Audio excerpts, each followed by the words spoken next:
Ukrainian Azov FPV spotted a truck full of Russian soldiers. Let's go. Near Avdiivka, Ukrainian pilots discovered a mountain of Russian anti-tank mines intended for mining roads. But they were detected in time, and a drone with drops was already hovering over the mountain of mines. That explosion is going to be juicy. After the first drop, the mines do not detonate. Spoke too soon. Pilots tried again. But it was unsuccessful too. Damn. You need to get a grenade in there or something. But luckily, there was still a third grenade left. Grenade. Another drop. This time, the mines detonate, causing a very powerful explosion. Damn. That's good stuff. What's nice that they were all piled in one place, so it's like an easy freaking target, right? After the explosion, the drone swayed and smoke rose high into the sky. I can only imagine what would have happened if a tank had run over it. A tank would not run over that. That'd be some stupid ass tank to run over that.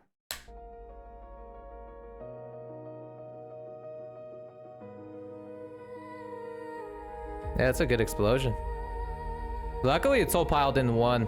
In the following footage, the pilots noticed a Russian soldier, lost somewhere in the middle of a field, heading towards Ukrainian positions. Oh, that guy's, He looks exhausted, but the drone actually made his life easier. Oh my god. The subtitles on this. Oh, the voiceover.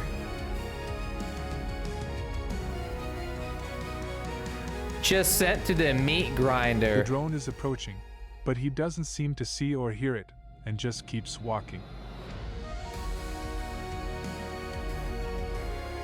Yikes. This time, Ukrainian fighters spotted the movement of a Russian BM-21 Grad multiple rocket launcher, but pilots managed to intercept it in time. They hit very accurately, in the back of one of the soldiers. More like in the ass. These are video of 3 Russian soldiers in Pokrovsk. The last one steps on a mine. Wow. The others continued on their way. But isn't that crazy? The third guy, so I have 1, 2, and 3. I'm sure there's some of your friends, right? And one of the guys just steps on the mine. They look back.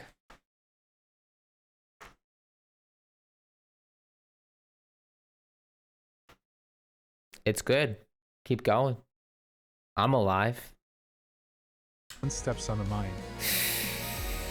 The others continued on their way. But not for long, as an FPV drone is already flying towards the second one. Oh, hey you. Do you want to see the uncensored versions of my videos that I just can't show here on YouTube? Well, now you can. Head over to olegreacts.net, and there you will get to experience raw footage videos with no blurs. The link is in the video description. Check it out right now at olegreacts.net.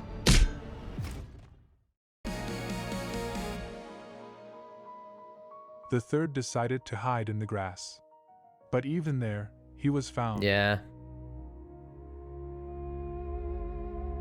They made a fatal mistake. They did not find shelter, but simply stood in the open air. You can't find shelter when it's flat like that. You just can't do it. Where many Ukrainian birds fly.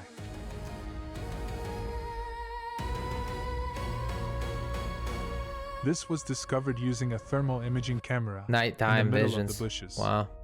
Next, the Russian trench that failed to save another soldier. And this one wasn't waiting for the drone from the rear, but was looking the other way. Wow.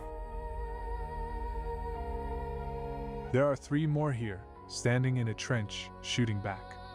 The first drone is working accurately. Behind it, 2 new ones immediately follow, also doing their job. And a few minutes later, drone take out the third one. These are enemy ears, i.e. antennas, with which they communicate by radio. Huh. And this shelter dismantles the fiber optic FPV drone. Wow. This one just tried to run away. No, he didn't.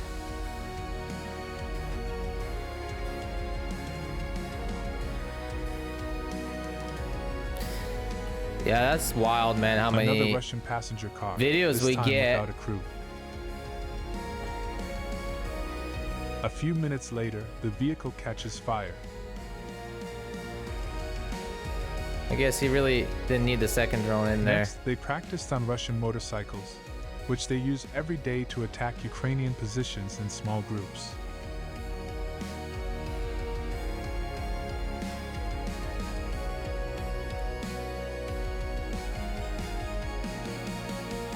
These two were simply walking along the road to their positions, but they didn't make it. One of them even fell down from fear, and they didn't manage to escape. Yeah, well, And these are very insidious weapons. Ziel. Simple strike drones that do not fly until they see a target to hit. nice. Pochekun. Next, a Russian truck that delivered ammunition and fighters to the positions, but did not manage to survive.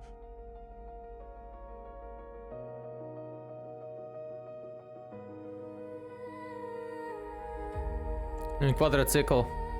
They're just disabling all the equipment. That's why you see so many stranglers of Russians just walking in the middle of a battlefield, is because all their vehicles got destroyed by the drones. So now they're just stuck there.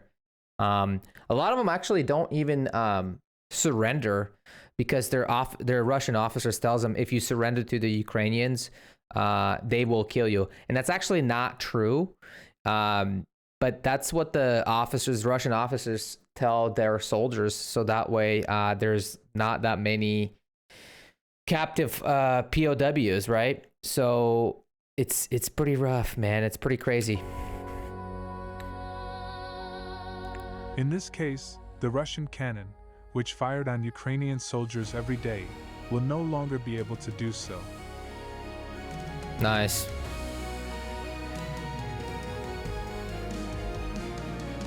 Next, practice shooting at aerial targets. These are the so-called Russian eyes that fly in the air and conduct reconnaissance of positions. In reality, it is quite difficult to hit and catch up with them, Oh, I'm sure. as they are quite fast. However, experience and Well, how do you practice still help spot this little tiny RC plane in all that sky? That's the hard part. on the battlefield, and Ukrainian pilots manage to do this.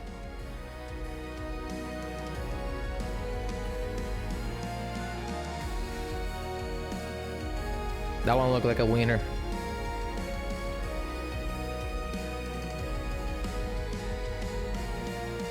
And here we see the same small groups of Russian assault soldiers on motorcycles heading to storm Ukrainian positions. This is not a very effective way to capture new territory, but given that the Russians don't care about their people, No, they they manage to don't. advance in this way and occupy more territory.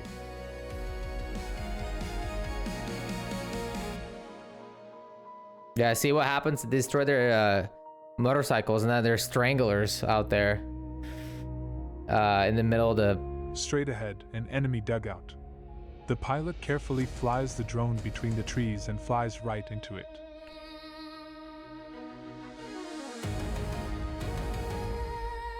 An Look how abandoned muddy quad it bike, is. quite often seen on the battlefield.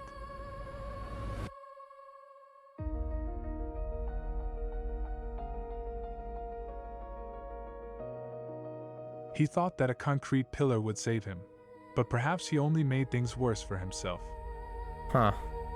Next, damage to the enemy tank. Look how muddy and wet it is.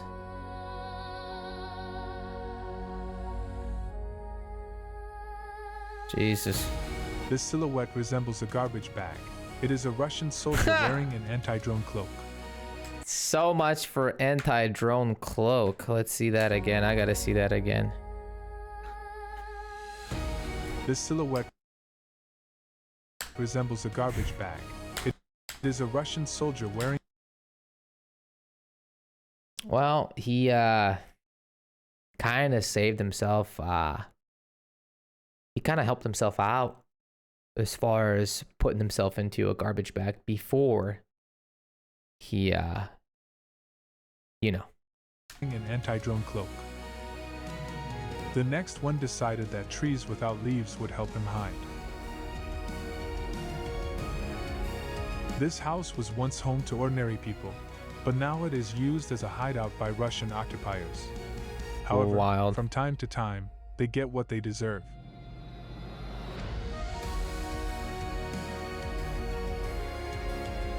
Another one was found among the rubbish. See, the garbage bags are right there. It's not far. Just throw them in the garbage bag after and send them back home. This what happens to you when you invade another country. The three tried to escape into the house, but not all of them succeeded. He was holding a rifle, but didn't hear the drone. Drone versus drone. Ukrainian drone behind cut the fiber optic cable, Nice. and the enemy drone fell. A truck full of Russian soldiers. Yeah, so I probably watched the hundreds, if not thousands, of these FPV drones and GoPro videos, and I'm trying to figure it out. Maybe you guys can tell me this.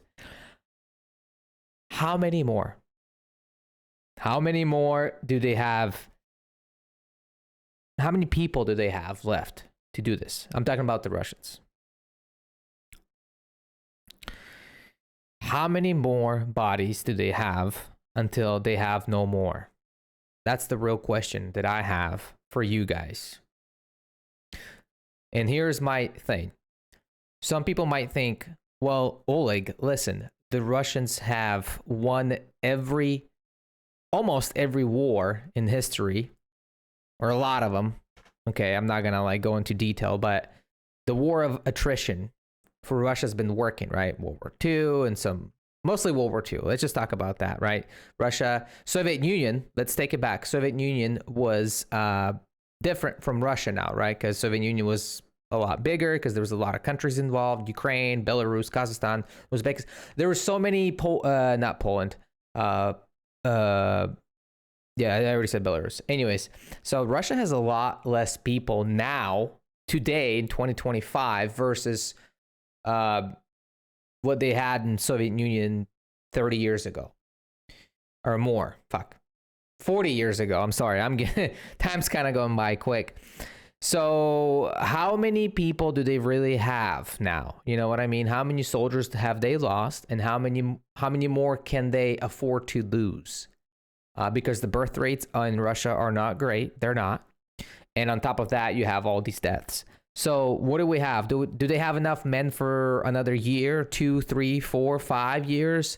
How long is this war gonna keep going? That's my question to you. Let me know in the comment section. Thank you for watching.